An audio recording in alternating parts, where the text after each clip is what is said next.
అందరికీ నమస్కారం. First of all Padmashri doctor Natakireeti Rajendra Prasad గారికి కంగ్రాచులేషన్స్. ఎందుకంటే ఒక గర్వకారణం ఆయన ఇండస్ట్రీ. ఈరోజు ఈ సినిమా ఆయన సినిమానే, ఇది వెంకటేశ్వర స్వామి సినిమా. వెంకటేశ్వర స్వామి లేకపోతే ఈ సినిమా ఉండేది కాదు. ఎందుకంటే ఆయన సినిమానే, ఆయనకి ఆ క్యారెక్టర్ రావడం అనేది నిజంగా అదృష్టం. అది ఆయన ఇచ్చిన బ్లెస్సింగ్స్, వెంకటేశ్వర స్వామి ఇచ్చిన బ్లెస్సింగ్సే ఈరోజు రాజేంద్ర ప్రసాద్ గారు ఈ సినిమాలో చేయడం. ఈ సినిమాకి ఎంతో వెయిట్ వచ్చింది ఈ సినిమాకి ఆయన చేయడం అనేది. ఇక మిగతాది ఓకే, నేను లయ అందరూ ఉన్న padding that is okay, no problem. But ఆయన చేయడం అనేది, ఆయన డెడికేటెడ్గా చేయడం అనేది ఈ సినిమాకు ఒక హైలైట్. అది డెఫినెట్గా మీరు థియేటర్లో చూస్తారు. ఇది ఏంటంటే పక్క మిడిల్ క్లాస్ ఫిలిం. ఆ మిడిల్ క్లాస్లో మన అందరూ తెలుసు, అందరం మిడిల్ క్లాస్ నుంచి వచ్చిన వాళ్ళు. ఇందాక ఆలి అన్నట్టుగా అందరూ మిడిల్ క్లాస్ నుంచి వచ్చిన వాళ్ళు. ఇప్పుడు ఈరోజు ఉన్న ప్రతి ధనవంతుడు కూడా అంతకుముందు వాళ్ళ నాన్న కానీ వాళ్ళ తాతలు కానీ వాళ్ళందరూ మిడిల్ క్లాస్ నుంచి వచ్చిన వాళ్ళు అయి ఉంటారు నాకు తెలిసి.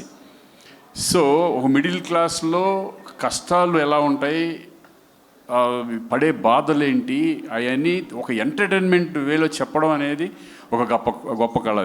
అది నాగేశ్వర రెడ్డి గొప్పతనం.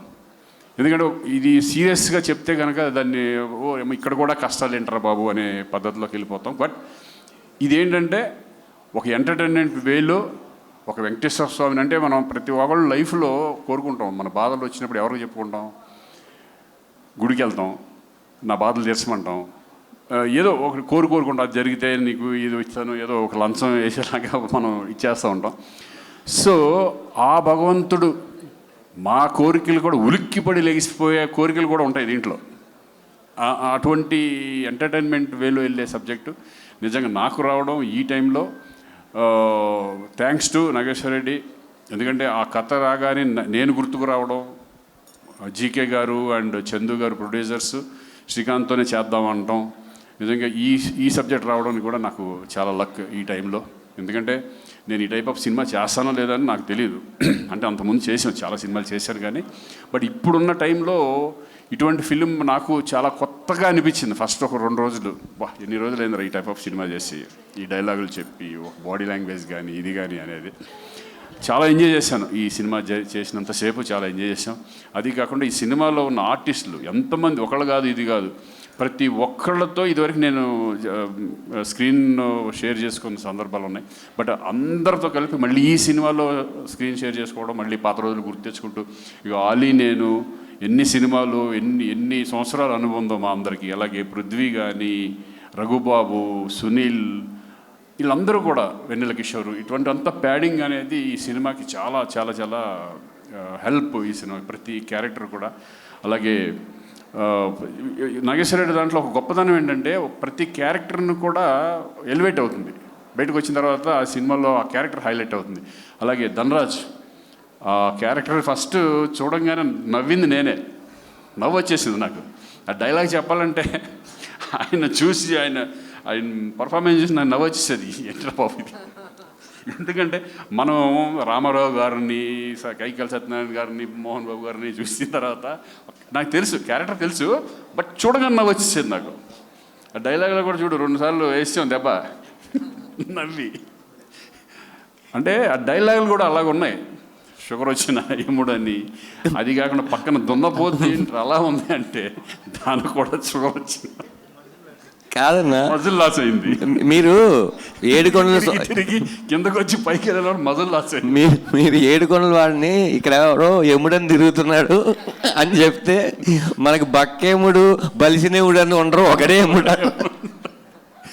So funny. అంటే ఈ డైలాగ్స్ కూడా చాలా అద్భుతంగా, డైలాగ్స్ రత్నబాబు, డైమండ్ రత్నబాబు ఇక్కడ లేడనుకుంటా, చాలా అద్భుతంగా రాశాడు డైలాగ్స్ కూడా. సరదాగా వెళ్ళిపోయింది ఈ సినిమా. ఎప్పుడు ఎలా చేసాము అనేది ఒక సరదాగా వెళ్ళిపోయాము. మేము వెయిటింగ్ ఈగర్లీ 17th ఈ సినిమా థియేటర్లో రిలీజ్ అవబోతుంది. అలాగే ఈ సినిమాకి అద్భుతంగా మన అంజీ, నాకు అంతకుముందు కూడా మేము కలిసి చేసాం.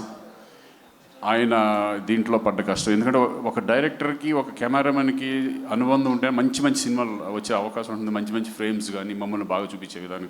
నేనే కొంచెం లావుగా ఉన్నాను అనుకో, అదే ఎందుకు నాకు అర్థం కాదు. పర్సనల్గా లావుగా ఉన్నాను. నేను అడిగా ఏంటి ఎక్కువ లావుగా ఉన్నట్టున్నాను అని. కానీ నిజంగా అది నాదే, అది ఏం కాదు. ఎందుకంటే ఆ టైంలో కొంచెం లావుగానే ఉన్నానులే. సో వెరీ హ్యాపీ అండి. ఇటువంటి ఫిలిం ఆదరిస్తారని ప్రేక్షకులందరూ, ఎందుకంటే చక్కగా ప్రతి ఒక్కళ్ళు కనెక్ట్ అవుతారు ఈ ఫిలింకి. మిస్టర్ మిడిల్ క్లాస్ అనే దానికి అందరూ కనెక్ట్ అయ్యే విధంగా ఈ ఫిలిం ఉండబోతుంది. అలాగే మా మ్యూజిక్ ఈరోజు నిజంగా చూస్తుంటే దడదడలాడిపోతుంది మొత్తం రికార్డింగ్. సాయి కార్తీక్తో కూడా నేను పనిచేశాను, నా సినిమాలు కూడా చాలా చేశాడు.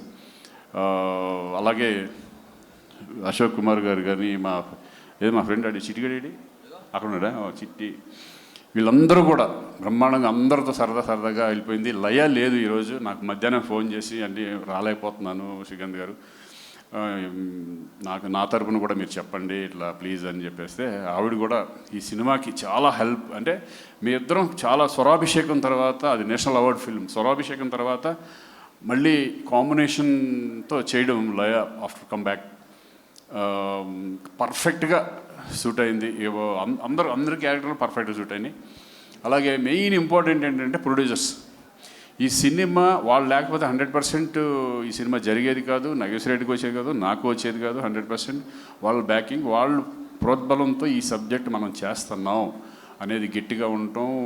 జీకే గారు, గంగుల కమలాకర్ గారు, అలాగే చందు గారు, ఆయన తిట్టుకున్నా పర్లేదు, నేను చెప్పాల్సిందే. కరీంనగర్ ఆయన అన్న కదా మరి, అంటే ఇంకొక గంగుల కమలాకర్లు ఉన్నారా?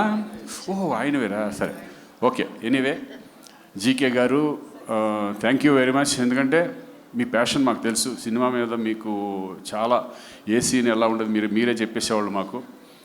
సో ఇంకా మీ ప్రొడక్షన్ దగ్గర నుంచి చందు గారు ఇంకా మంచి సినిమాలు రావాలని నేను మనస్ఫూర్తిగా కోరుకుంటున్నాను. నాగేశ్వర రెడ్డి డెఫినెట్గా హోప్ మనం మళ్ళీ మంచి సినిమాలు చేద్దాం. ముందు మంచి ఎంటర్టైన్మెంట్ మూవీస్ తీసుకురా. డెఫినెట్గా ఆడియన్స్ మంచి సినిమాలు ఎప్పుడు కూడా నాకు నమ్మకం ఏంటంటే ప్రేక్షకులు ఆదరిస్తారు. 100% ఎంటర్టైన్మెంట్ మూవీస్ ఈ మధ్య బాగా తక్కువ ఉన్నాయి కాబట్టి అనిల్ రావుపూడి అంటారు, మళ్ళీ ఒక F2లు, శంకర్ వరప్రసాద్లు, ఈ టైప్లో ఆడియన్స్ ప్రూవ్ చేశారు. ఒక ఎంటర్టైన్మెంట్ మూవీ డెఫినెట్గా మళ్ళీ చూస్తారని నమ్మకం మా అందరికీ ఉంది. Thank you. జూలై 17th ప్రేక్షకులు అందరూ థియేటర్లో చూడాలి, దీన్ని ఆదరించాలని మనం కోరుకుంటున్నాను. Thank you very much. Thank you so much Srikanth garu. Thank you Nageswara Reddy గారి. మార్క్లో మీ టైమింగ్తో, మీ అందరి టైమింగ్తో మేమందరం బిగ్ ఫన్ ఎంజాయ్ చేయడానికి రెడీ అయిపోయాము 17th July. Thank you so much. So మర్చిపోయాను, కరుణ గారు, అదే ఒక చెల్లెలుగా నాకు, అంటే తను ఎప్పటి నుంచో ఒక చెల్లెలుగా నన్ను అన్న ఎప్పటి నుంచో అంటుంది. తను కూడా వండర్ఫుల్ ఆర్టిస్ట్. తను ఈ సినిమాలో ఒక చెల్లెలుగా చేయడం. అలాగే భూపాల్ ఒక బావ, ఏ బావో తెలియట్లేదు అది. ఆ బావ క్యారెక్టరేషన్ మా మిత్రుడు, తమ్ముళ్ళు అంటాడు భూపాలు, వీళ్ళందరికీ కూడా థ్యాంక్ యూ వెరీ మచ్. అంతే కదరా, నిన్ను మర్చిపోలేదు కదరా. థ్యాంక్ యూరా. 500 రూపాయలు ఇచ్చావు, చూద్దాం ఈ సినిమా ఏమవుద్దనేది. హిట్ కొట్టాలని మనస్ఫూర్తిగా కోరుకుందాం. ఆ వెంకటేశ్వరస్వామికి కుబేరుడు అప్పిచ్చినట్టు నీకు నేను ఇచ్చా.